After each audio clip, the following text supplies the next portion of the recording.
All right, here we go. It's setting up for our meeting. Broadcast. All right. David, you're live now. I'm live. Right, so hold on. Welcome. I think we're live now. Yes, we are. Okay, so Yes, we're welcome streaming. to Transformation Tuesday. This is a program sponsored by Yonkers Public Library, and we're grateful to Andrea from Thrive Reiki and David from Strong by Lee.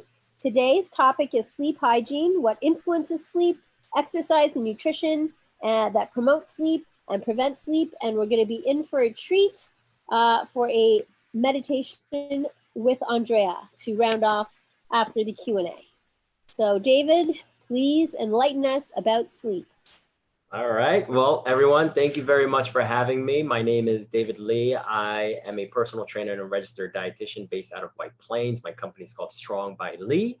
I do appreciate you coming in here. I see some familiar faces such as Dallas and Marianne. And then I've got some new faces here, Jennifer, Julie, Liz, Kathy's, and oh yeah, Sumi from last week. So I do appreciate you coming back. And I hope that we can talk about some juicy things today, some sleep things today. And I hope I don't put you to sleep when I talk about sleep. That would be quite ironic.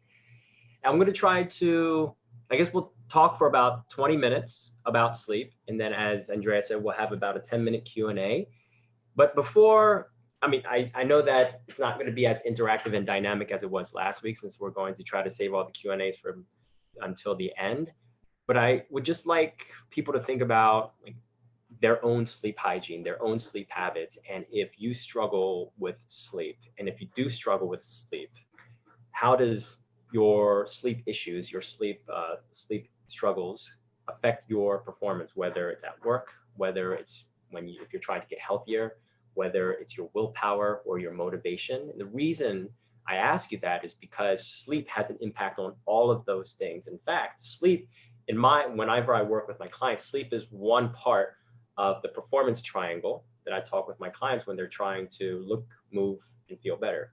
Sleep is responsible for recovery, repair, and recuperation, like recycling, like the hormones and the neurotransmitters in the brain, recycling the muscle tissues that you might have used that day, the body's trying to get rid of, and most importantly, recent research, I would probably say within the past 10, 15 years, and that's pretty recent in terms of the literature, the scientific community, a lot of researchers are starting to notice that there are more functions beyond just recovery when it comes to sleep. And in fact, one of the biggest benefits of sleep is memory consolidation. And that's a big reason why a lot of people dream.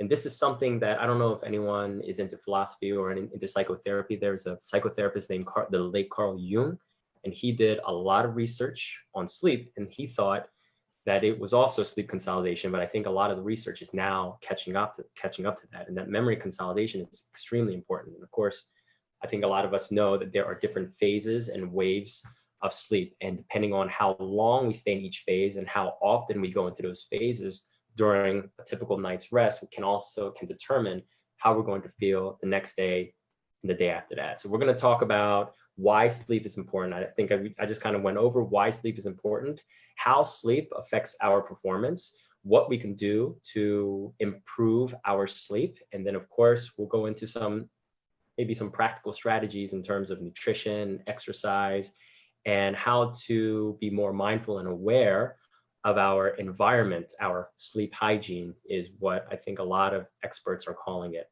nowadays. So the first thing that I want to talk about with sleep is some of the principles. I'm sure on average, we spend about a third of our lives sleeping. We sleep more when we're younger, and then we sleep less as we get older. But sleep is still kind of mysterious. We still don't know exactly why we sleep, which is why it can be such a confusing and dizzying topic, because one person might sleep for 6 hours and be completely okay, and then another person might need 9 hours of sleep in order to be completely okay, which is why researchers give a range of anywhere between, the typical recommendation is 7 to 9 hours. But some research are showing that there are people out there who can survive on 6 hours of sleep And I'm sure some of us know people who can supposedly survive on 4 or 5 hours of sleep. They do it all the time. Maybe they're the hustlers, they're the overworkers. Is that healthy? That is what's really up for debate, because only you or only that particular person can really understand how sleep is impacting us. And if you've ever had stints or periods of time when you didn't get good sleep, you probably felt like a zombie. You felt sleep deprived, and you probably felt like subsequent decreases in performance, decreases in motivation and willpower. And I'm sure I'm in the same boat with when I say this as a lot of people, because when I was in the military, there were periods when I was sleep deprived because of work, because of training. In the military, when I was stationed in South Korea for 3 years, half of that time, that year and a half, I was on like a pseudo shift schedule, where for 3 days I worked from 6 in the morning to 2 in the morning, or 6 in the morning to 2 p.m. So 8-hour shift. I would have a 24-hour break, and then I would work from 10 p.m. to 6 a.m. I did that for a year and a half. And what's really interesting is, even though I wasn't really overweight back then, they diagnosed me with sleep apnea, because there would be times when I would completely stop breathing during the night. And I wasn't overweight, even though obesity and being overweight is the #1 risk factor for obstructive sleep apnea, which I don't know if people know what sleep apnea is. Sleep apnea is when you stop breathing while sleeping for intermittent periods of time, and that can mess up your sleep. But I got diagnosed with sleep apnea, and occasionally I do still suffer from sleep apnea, and I attribute that to, well, I have a deviated septum as well, but I attribute that also to the shift work. So shift work also can be have a huge effect on your sleep, and I don't want to digress too much.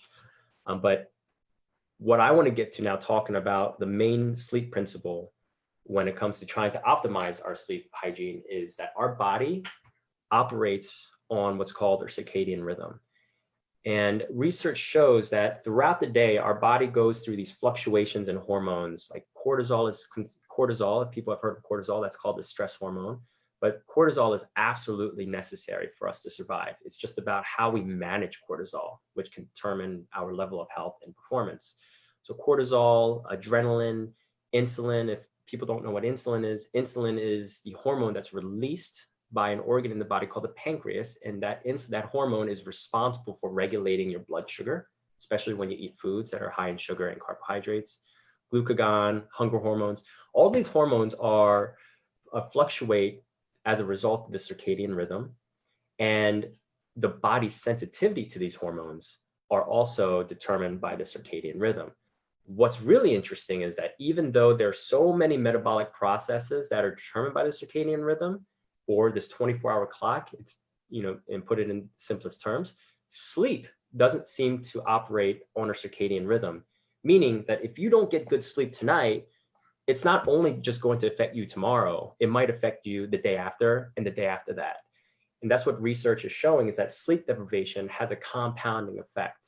And I don't know if anyone has ever heard of a term called sleep inertia.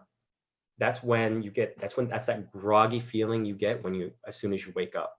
That's called sleep inertia. And that's the transitory period from when you're in a sleep state to when you're in the waking state. So the longer you get groggy, that's an indication of how sleep deprived you are, generally speaking. And that's how you can kind of get, I guess, more of a layman's handle, or a basic handle on how well you're actually sleeping. Okay, let me get some water, because I think I just spoke for like 5 minutes straight. Very interesting what you're sharing with us, David. Am I speaking too fast? No, you're doing really well. Thank you. Okay, good. The next thing I want to talk about is, I don't want to talk about medical conditions too much. I mean, insomnia is definitely kind of like the end, right before the end stage of sleep deprivation. But I also want to mention sleep deprivation, go into a little bit more detail about sleep deprivation, because in lab studies with animals, they can induce sleep deprivation. They can induce sleep deprivation to the point where it will cause death in animals. The problem is, we don't know if sleep deprivation actually will cause death in humans, because that's just not an ethical thing. You can't really study that. But what they find is, as somebody becomes more and more sleep deprived, their hormonal levels change, their hormonal balances change, their levels of neurotransmitters change. And the trend in which the neurotransmitters and the hormones go indicate that it's headed towards insomnia and then headed towards death. Because a lot of times when somebody goes towards that state, you know, their metabolic milieu, their environment changes drastically. So I guess what I'm trying to say is sleep deprivation is bad, right? But there's still not enough research to say, oh, well, just because I'm sleep deprived doesn't mean that it's necessarily bad for me or good for me. It could, a lot of times, sleep deprivation can be just a subjective thing.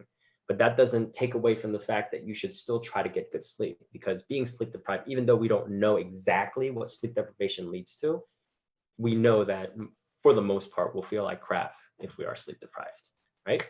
All right. So those are kind of the basic sleep principles I wanted to talk about really quickly. And I'm sure that there are so many things about sleep. Sleep is such a huge topic. But just off the top of my head, those are some of the things that I talk about whenever I talk to my clients about sleep. Next thing I want to talk about, health and sleep, meaning what are some things that can affect our health that would in turn affect our sleep? I mentioned earlier sleep apnea. Sleep apnea, the number one risk factor for sleep apnea is being overweight. If anyone here suffers from sleep apnea, you probably know what I'm talking about. And I would not wish sleep apnea on my enemies, because it's so debilitating. I remember one time I was before my wife and I got married, she like shook me awake, and I was like, why'd you wake me up? She goes, you stopped breathing. And that's when I realized, okay, so that's when I started doing research on sleep apnea. And that's before I became a personal trainer. And I started learning about, wow, what the heck, this sleep apnea thing can be disastrous. And so being overweight is the number one risk factor for sleep apnea. Of course, there are some genetic components, but whenever somebody comes to me and they are overweight and they want to try to improve their sleep, the number one thing I try to focus on is not how do I improve this person's sleep hygiene, but how do I get this person to start losing weight fast?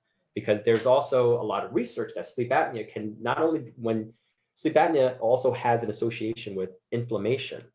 And if people don't know how inflammation relates and associates with sleep and being overweight, when you are overweight, you're going to have an overaccumulation of fat tissue or fat mass. That fat tissue, fat mass releases inflammatory hormones. They're called cytokines. And these cytokines, there are several classes of cytokines. Some of them are inflammatory, pro-inflammatory, and then some of them are anti-inflammatory. But when you're overweight, you're going to have higher levels of the pro-inflammatory cytokines, which has a deleterious effect on your health and therefore on your sleep. And there's also an association with cytokines and sleep apnea. That's the number one thing when it comes to being overweight. How do we get people to lose weight first to reduce the levels of inflammation? Because there's a physical obstruction when you're overweight, but then there's also a hormonal issue when you're overweight and how that relates to sleep. Next one is acid reflux. I hope nobody here suffers from acid reflux like I do. I have a family history of GERD, which is gastroesophageal reflux disease. If I eat too heavy before sleep, within like 2-3 hours of sleep, if I drink too much alcohol, it will wake me up in the morning. So whenever I sleep, I actually have to sleep up on an angle. I'm 33 years old and I still suffer from GERD. If I'm not careful, I have to sleep up on an angle. I wedge myself. And if I eat too much or drink too much the night before, I'll wake up and I'll just get the burning feeling right out my chest. That's something that can be managed, even if you have severe GERD, with nutrition. And if somebody's been on medication, a common medication is omeprazole, which is Prilosec. That's a very common medication for acid reflux. But acid reflux can also be managed with a proper balanced nutrition, making sure you're hydrated, having the right, the physical angles and the leverages and things of that nature. Go ahead. And meditation and mindfulness practice and change in lifestyle, because when I was still in my old life, if you heard me two weeks ago, I suffered from a chronically inflamed esophagus because my acid production was through the roof. And it was really terrible, and it was all stress, and it was my response, my body's response to stress. So once I changed that, and once I knew how to turn that stress response off and learned how to relax, this is also when my symptoms became more manageable. And now I'm very grateful to say that I am symptom free, but at that time when I was in the midst of it, I didn't need, Prilosec wasn't good enough for me. I needed to get really the heavy duty stuff on prescription, with heavy duty side effects, bone loss and cancer and all these kind of things that really scared me. And so I'm really happy to say that once I became more in alignment and more centered with myself, I didn't need this medication. And now I don't have those issues anymore, because I suffered greatly from those. So just wanted to share that. Thank you for sharing, and thank you very much. That was actually going to be my next point. Anxiety and stress was what I was going to talk about when it comes to acid reflux. When you have high levels of anxiety and stress, you're invariably going to have high levels of that stress hormone I mentioned earlier, cortisol. And the thing is, you're going to have based on your circadian rhythm, you're going to have fluctuating levels of cortisol. But ideally, you want high levels of cortisol in the morning and low levels of cortisol in the evening, because that's how your body wakes up. You need high levels of cortisol in order to be awake. But the problem is, the average American nowadays has high levels of cortisol all throughout the day. They'll be stressed in the morning, stressed during the afternoon, and stressed in the evening. And I think, alluding to what you just mentioned, Andrea, it's because a lot of people, they all, not only might they not have the appropriate sleep hygiene, the appropriate environment for sleep, maybe they're not eating well, they're not exercising well, but they're also not managing their anxiety and their stress well enough through mindfulness training, meditation, prayers for whoever, if somebody's so inclined, the more spiritual side of themselves. And I think that's really, really important, because now, especially I'm a millennial, especially for millennials like me, we grew up being encouraged to hustle and work.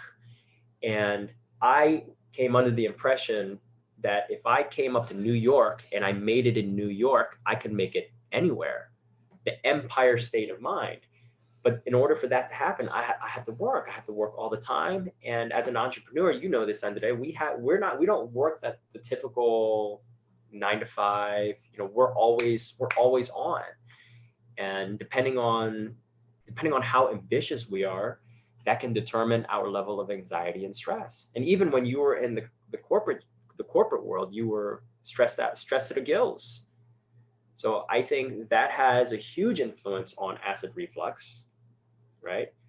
And also that has a huge influence on your neurotransmitter balance. If you have high levels of cortisol in the evening and they consistently high, not only will you have a more difficult time losing weight, you're probably going to lose muscle. People in research shows that people who have consistently high levels of cortisol and who do not work out, they tend to be at a higher risk of what's called sarcopenia, which means that they have lower levels of protein in their body.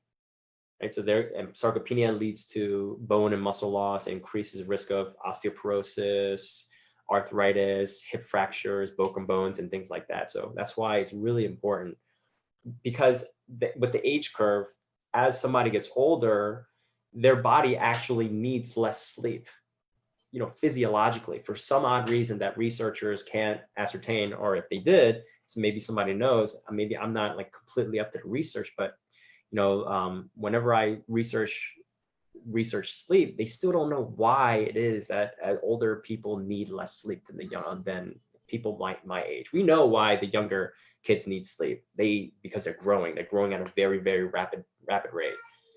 But why is it that older people need less sleep? Is it because they're shrinking? I don't know, because as you get older, your spine gets shorter, right? So I don't know, maybe that's the hypothetical thing. But so the stress, the cortisol levels with the stress management is really important in terms of managing sleep. And when your levels of cortisol are high, there's another hormone whose levels are going to be really low, melatonin. If anyone here has ever heard of melatonin is called the sleep hormone, and it's a hormone that's released by this thing called the pineal gland, which is in the backside of the middle of the brain, the pineal gland. And that hormone is almost singularly responsible for help inducing the dream state. And it's usually released when you're in deeper sleep.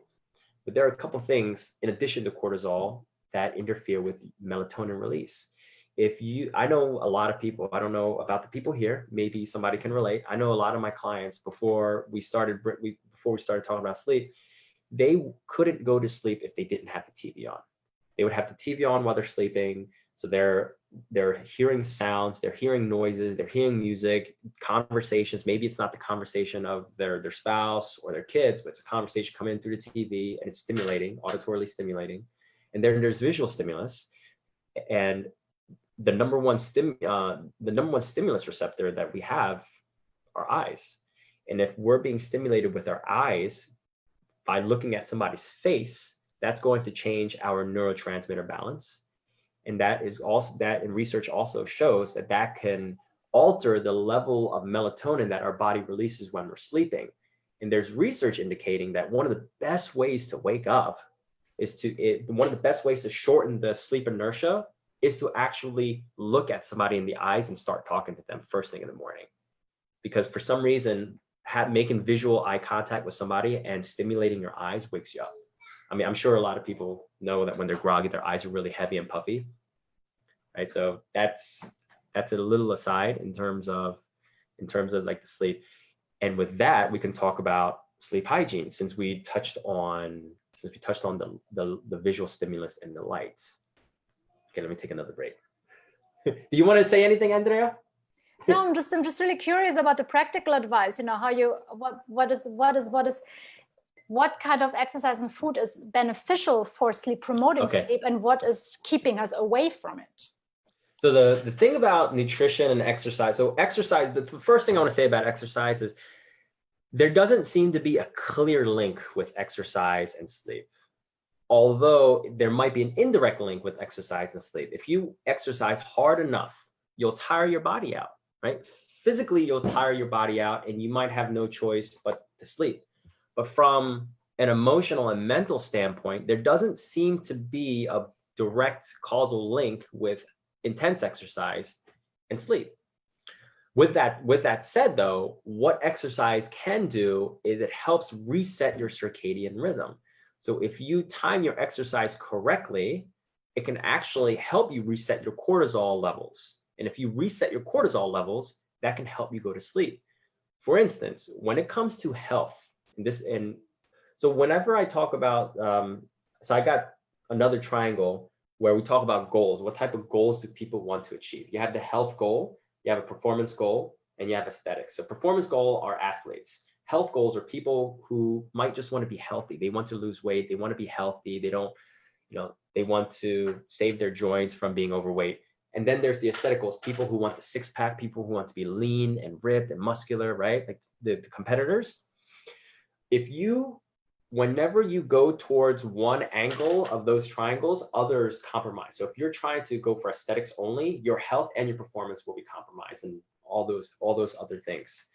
When it comes to health, if you want optimal health, the best time to work out is in the morning between 7 and 9 a.m. That is the best time to exercise because obviously it depends on when you wake up, but ideally 7 to 9, given that somebody will wake up around 6 in the morning. So you want to give your body about around 2 hours to wake up to get past that sleep inertia, because the average person might have about 30 minutes of sleep inertia, even if they get 8 hours of sleep, right? So the average person has 30 minutes of sleep inertia.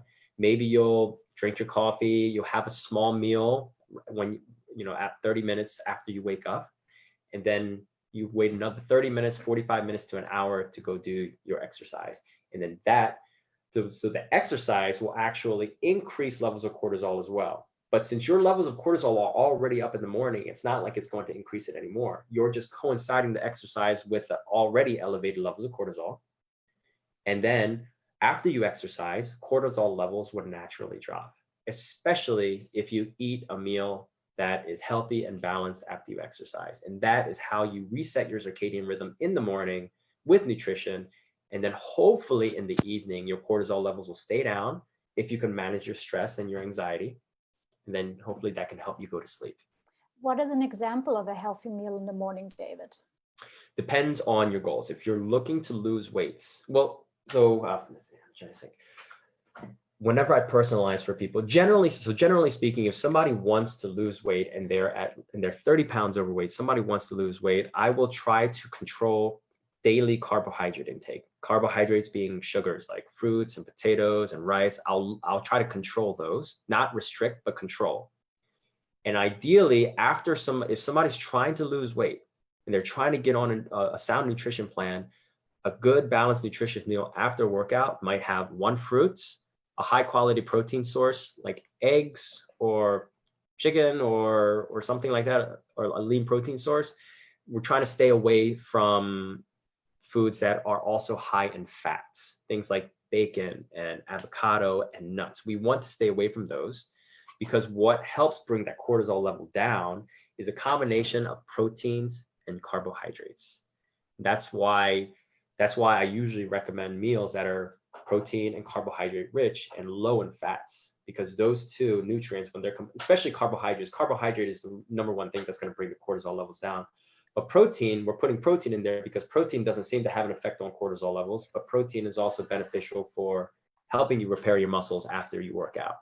And that right there can also help you go to sleep, since during sleep, your body is recycling damaged muscle tissue. So yeah, like, I don't know. And what keeps us okay? And what are the no's? So we know the do's now, and what are the don'ts? So don'ts, and this is the sleep hygiene thing. The Q&A. Yeah. So this is sleep hygiene that we're rounding back to now. So the sleep hygiene, and I guess if you want to see that, if you want to know the no's and the yeses, all you got to do is just take the opposite of what I'm talking about, right? So when it comes to sleep hygiene, you want to avoid stimulating your eyes and your brain, maybe at least anywhere between 1 to 2 hours before you go to sleep. So that means the social media, if you're on your smartphone up until you go to bed, if your phone has a blue light filter or a comfort view where it decreases the blue light coming out of the screen and it increases the yellow contrast, that can help reduce the strain on the eyes. If you're on your laptop and you don't have that option, you can get glasses that create a yellow tint that will effectively reduce like 90% of the blue light coming in. And the reason the blue light is important is because even if you are stimulated with blue light an hour before you go to sleep, research has shown that it can reduce melatonin production up to 50%. And that's big. Right? So you want to avoid any blue light exposure up until you go to bed, an hour or two before you go to bed, as much as possible. Now, I have a couple clients who they're in the visual arts, they're graphic designers, and they have no choice but to do that stuff. So we have to do other things to make sure that they're setting their environment up for as much success as possible. And the other ones are temperature. I don't know if anyone has ever thought about the temperature that they sleep in. The research shows that the average temperature, the ambient temperature, room temperature that humans best sleep in is between 62 to 67 degrees Fahrenheit. Right? So that has been shown to be the optimal temperature for most people. Of course, it differs obviously, but that's on average. If you can make your room as dark as possible, that's probably beneficial, because evolutionarily speaking, we didn't have street lamps and lights a million years ago, right? We had the stars and the moon, and otherwise we had the fire. Put the fire out, it's almost complete darkness, right? So if you can make your room as dark as possible, that would probably be good. If I know some people who can't sleep unless they have some sort of white noise, a fan or an air conditioner or like static in the background. So that can help some people sleep. I know some people who have to sleep in complete silence. I think that's something that you would have to experiment. So we talked about temperature, we talked about ambient noises, we talked about the visual stimulation, and I think those are the big ones when it comes to sleep hygiene. So probably keeping the TV out of the room. I know that's not practical, but if the same way that I talk to my clients, if sleep is seriously hindering and hampering your performance and you feel like crap, I think these are worth a shot, and you try these for 2 to 4 weeks and see how they affect you, right? And then you combine that with proper nutrition. You combine that. One thing I want to talk about when it comes to the exercise If somebody exercises in the evening and they're just starting a new exercise routine, they'll probably experience interrupted sleep, or they probably might have a hard time going to sleep for the first few weeks as the body adapts, right? That doesn't mean that you shouldn't exercise in the evening. It just means that if you do start a new exercise routine in the evening, that to expect your sleep might get interrupted for the first couple of weeks until your body adapts. Thank you, David. Okay. All There's right, so much more. Okay, good. Oh my God. Q&A now, okay? So Oh my if God. anybody has a question who's on the Zoom, raise your hand and then we can unmute you. Okay, so Sumi has her hand raised first, so I'm going to ask her to unmute. And she's going to ask. Okay. Hey, David, thanks again for this information. I have a question. When you mentioned before about when you don't get enough sleep and then you feel groggy in the morning and then it goes on with you throughout the day, right? How, because I know I've heard of people say, oh, you know, if you sleep like 4 hours tonight, you make up for it the next day. But how long does that grogginess and that lack of sleep stay with you? How many days, how many hours does it stay with you? Because I'm like, if it's going to take you a whole week for your body to, you know, feel like it's replenished with sleep, that's a long time, especially people, you know, who don't go to sleep till 2 or 3 o'clock in the morning and you have to get up in the morning for your 9 o'clock job. So, That's a great question, Sumi. Thank you. It differs from person to person. But one thing I can say for certain is you take, for every hour, let's say you feel best at 7 hours of sleep. And when we talk about sleep, we're talking about you sleep a solid 7 hours, you're asleep for all those 7 hours, and you sleep around the same times each day. Because when it comes to sleep routine, those are the 3 things that we look at: how much you sleep, when you sleep, and how well you sleep. So let's say you sleep 7 solid hours all throughout the whole night, and you wake up and you feel fantastic. You wake up without an alarm, you're ready to go. Maybe you experience like 5 minutes of sleep inertia, and you're like, yeah, let's go. I don't need coffee, I don't need anything, I'm ready to go. Research indicates, and that my anecdotal evidence bears out, for every hour that you are off your schedule, it takes about a day for you to recover. So if you feel fantastic on 7 hours of sleep and you get 4 hours of sleep, it's going to take you roughly 3 days for you to recover. Wow. But then this is what I talked about in the beginning, the sleep deprivation. That's for 1 day. If you get 2 consistent days of 4 hours, it doesn't necessarily mean it's going to take you 6 days to recover, but it's definitely going to take you more than 3 days to recover. And then so that's a phenomenon called social jet lag. And I don't know, and you've heard of jet lag, right? Where you fly through time zones. So that's basically the same concept. If you go from here to California and your sleep schedule is thrown off by 3 hours, it'll take you roughly 3 days to fully recover. I don't know if that, hopefully that answered your question. All right, Sumi. Is she muted? I asked her to unmute. This is always fun, right? Ask to unmute. Yes. So here I asked her. Yes, that answers my question. Thank you. Okay. Do you want now? Yeah. So I know it's probably more appropriate for me to talk about, okay, well, how do we solve that? How do we manage that? Whatever we talked about in this, it will help get you to that point. But then we also have that, and this might, you could message me off record here and we could talk about this some other time, but we would also have to know, why is it that you're getting 4 hours of sleep, or what are some of the reasons that you're not getting good sleep or consistent sleep? And then once we figure out what's preventing you from getting into a sleep routine, that's when we can start making the personalized recommendations. So you can message me off. Oh, go ahead. I would say this, during the beginning of COVID, while this was all happening, my sleep schedule was thrown off. And it was like, because I wasn't getting up for work and, staying up late, getting up early because I still had to work from home. So that now I'm back on a schedule. I'm going into work. I actually, I'm getting up.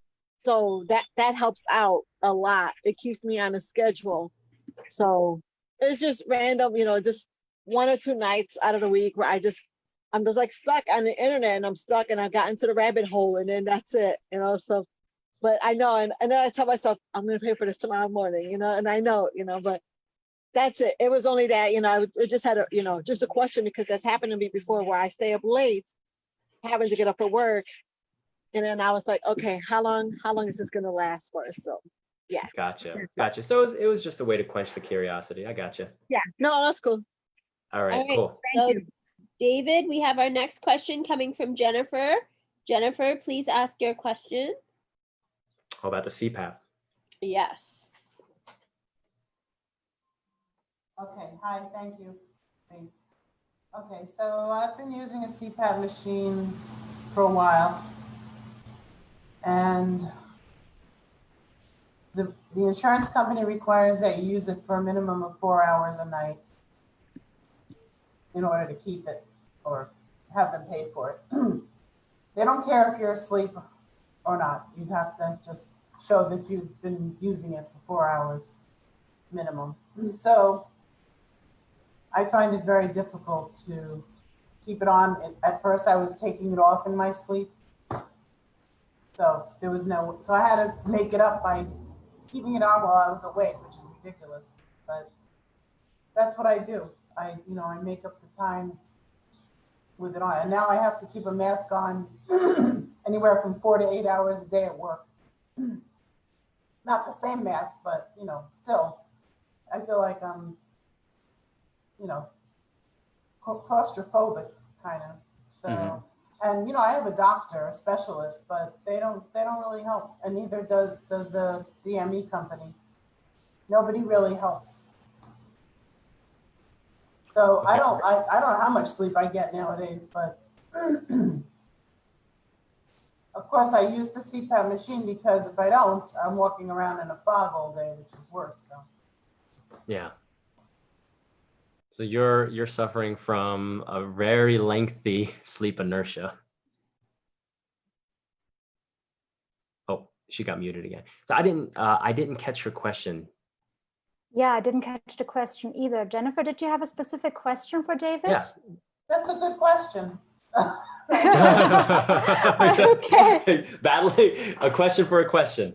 I guess, do you have any suggestions? I would love to lose weight. I'm jealous of Pamela. Congratulations, Pamela. I gained, as much as you lost during the quarantine, and I was, too much to begin with. So, eating is my favorite thing in the whole wide world. And so now I can do it, I was able to do it a lot more. Right. I take walks, but I guess they're not vigorous enough or whatever. So have you, I just want to clarify, have you been losing weight? You're taking the vigorous walks. Have you been losing weight? Has your weight flatlined, or is it going up? No, my weight went up, way up. Gotcha. But it was already way up, so it's just worse. Right. I mean, I know it's probably not the answer that you want, but losing weight is probably, based on your situation, losing weight would be the #1 recommendation I give to you. Beyond that, we would have to figure out, because for you, we want to control the 2 big things that are responsible for obstructive sleep apnea, being overweight and inflammation.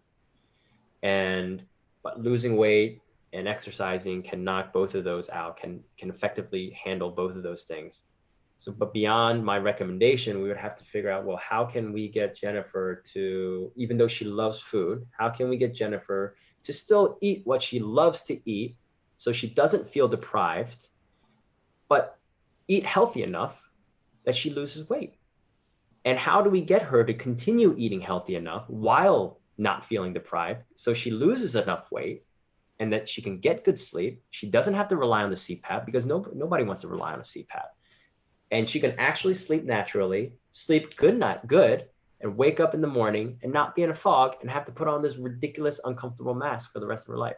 That is really the question. That is really how we're going to solve your issues, Jennifer. So if you want to message me, you can tell me your story in an email, and I will be more than happy to go back and forth with you and see if there's anything I can help you with. Thanks so much. No, absolutely. All right, so we have time for one more question. Pam has interrupted sleep question, so I'm asking her to unmute. Pam, you're Okay. up. Hi, David, and thanks for being on Zoom. I am 58 years old, and I try to limit my liquid intake before bed, and I always seem to manage, like, if I go to bed at 10, 1:30, 2 o'clock in the morning, I am going to the bathroom. Is there any way to avoid that issue, or is it just something that comes with age? So I don't know if it comes with age, because I know many, I work with many clients who are over 60 and they don't have that issue. Yeah. I also have a 94-year-old client who does have that issue, but she's 94. She's like over. So for you, first of all, do you have a medical condition? Do you have a bladder issue? No, not that I know of. Okay. And then when do you cut the water off? And how much do you drink right when you cut it off? How much do I drink now? I remember when you said way back when, I lost the weight from stress. It was not a fun weight loss, and I'm trying to tone now, but probably whatever half of like the 120 would be now. So like 60, 65 ounces spread out during the day. But today was really hot and humid, so I probably drank more. And I felt myself going in the bathroom more today because of the humidity and the water loss, or the salt loss, or whatever. So I haven't drank. I just drank some sleepy time tea. So it's but other than that, I'll go to the bathroom before I go to bed, and then won't have anything after. So Is this a consistent thing? Are you consistently waking up? Like, how many days throughout the week are you waking up to go to the bathroom? probably like 3 out of the 7. And those days I've been having some insomnia for a while, since COVID. I haven't gotten like a 7-hour night of sleep in a really long time. Okay, so if that's the case, there might be some sort of interplay between, if you have insomnia, there might be an interplay between, when's the last time you dreamt? Do you remember when you dream? I do sometimes, but probably last night. Okay. Like I remember the dreams from yesterday. There's a lot going on with work and stuff, so I've been dreaming pretty not heavy, but remembering my dreams in the morning. Okay. So if you're not dreaming frequently enough, it could be an indication that you're not entering deep sleep enough. Okay. And if you're not entering deep sleep frequently enough, it's easier for you to wake up from just some stimulation in your urinary bladder. So it might not be that you're drinking a lot of water or a lot of liquids. It might just be that you're not going into deep enough sleep, so that little stimulation is enough to wake you up. Now, when you wake up, are you urinating for a long time, or is it just like no? And then I can't go back to sleep when I get into bed too. Okay, so then when do you drink your tea? You said about right after dinner? So I'm gonna try to stay up to like 9:30 or 10ish. So, and then I'm up at like 4:30 every morning, raring to go, and I don't nap during the day. Like I really should rest during the day, and I don't. So I'm like always on the go, pretty much. So are you drinking more of your liquids at night? No, spread out during the day. Okay. So if you're not, if it's not like a watershed when you wake up, it's probably because you're not going into deep enough sleep. So if that's the case, that might be something that would probably be less nutrition and more about how do we manage your insomnia and your sleeplessness. Turning off the phone before, like I think turning off the phone the 2 hours before I go to bed is key for me, on social media and that whole piece. Gotcha. Right, maybe we can start with that. That sounds like a great start. Okay, so David, you're gonna have to move onto the meditation portion because time is precious. Sorry about that, everybody. I got carried away. No, you have really great insight, and we're very appreciative. And people can contact you. I'll ask you to put your email in the chat, and Andrea can put her email in the chat, and people can email you both. But right now, what we need to do is do our meditation, because this is going to be helpful to us to help us put into our toolkit for sleep. Yes, So I'm going to spotlight Andrea now. Thank you, David. Thank And you. Andrea, please lead us in our mindfulness meditation. Thank you. Yeah, I just wanted to take a few moments, to help you, how to turn that switch to help you unwind. Some of you have done the Mindful Monday with me in the morning. So, but at night, we can use some different techniques to help us to really, calm down and to help, release that stress response that David was telling us, and to really help reduce those cortisol levels and also those neurotransmitters that keep us up and that keep us fired. And there is actually a medically approved and a scientific way of doing it, and it's called the relaxation response. And this book was written by Harvard cardiologist, Dr. Herbert Benson, and he coined this term relaxation response in 1974.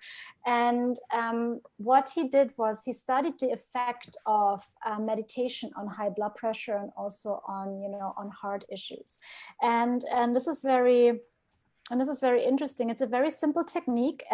You can also find him on YouTube where he guides you in 9 minutes. So I'm gonna see if you can type this into relaxation response, Dr. Herbert Benson. That would be wonderful. So that is a wonderful tool that you can use. And of course, with these kind of tools is a skill set. So it's repetition. So one time is not gonna solve it, but if this becomes part of your hygiene, of part of your unwinding the day, when you're ready to go to bed or in the evening after dinner.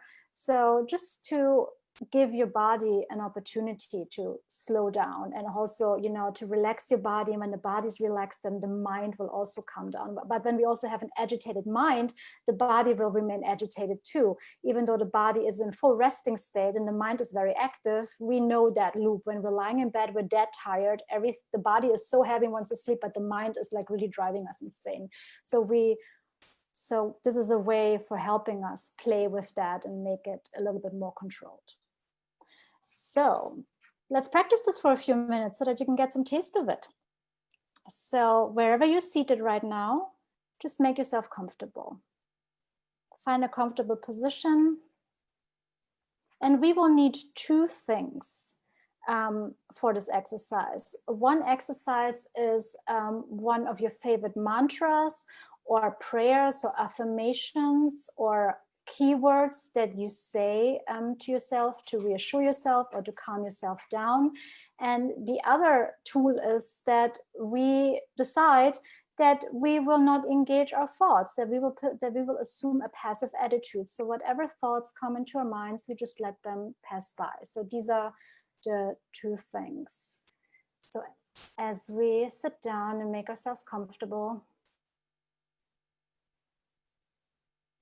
let's take a moment to connect with that phrase or that focus word or that mantra. Maybe you even have a favorite prayer.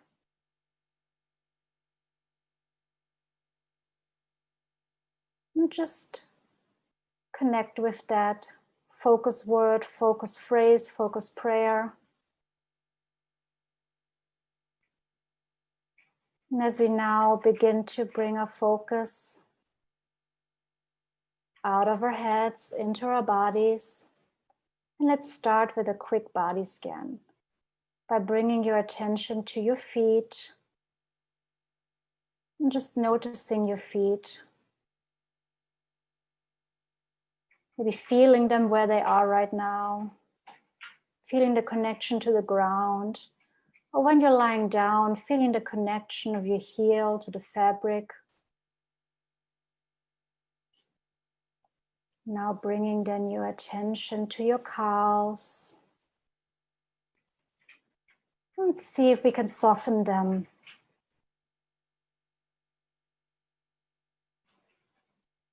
Bring the attention now also to your thighs and see how they're supporting us and how we can soften them.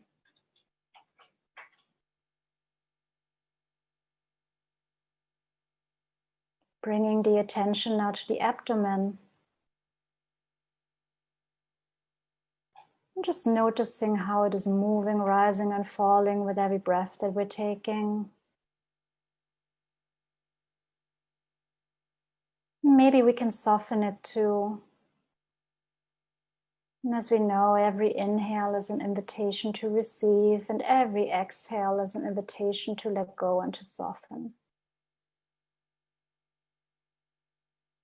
Bringing the attention also to our chest, noticing how it is rising and falling.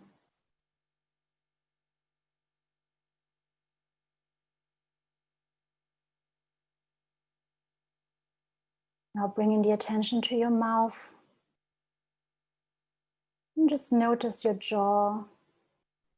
And if you open your mouth just a little bit of space between the back of your teeth, you're going to release the tension in your jaw and neck muscles.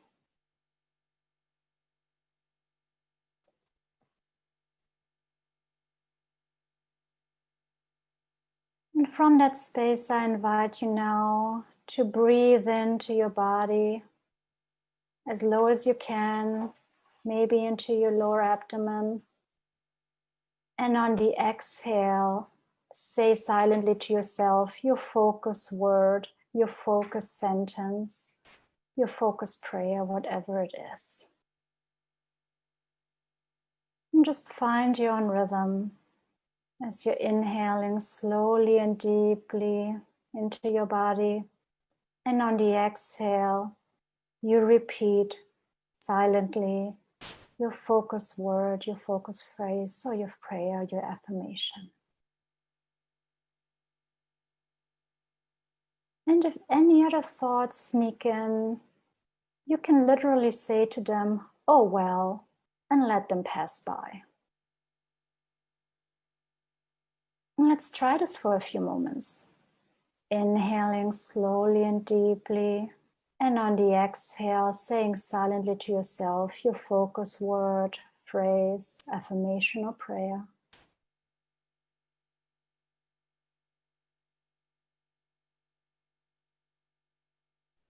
And repeat this for a few moments, and I'm going to be quiet so that you can explore and find your own rhythm.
And on the next exhale, let go of your focus word and focus phrase, your affirmation or prayer.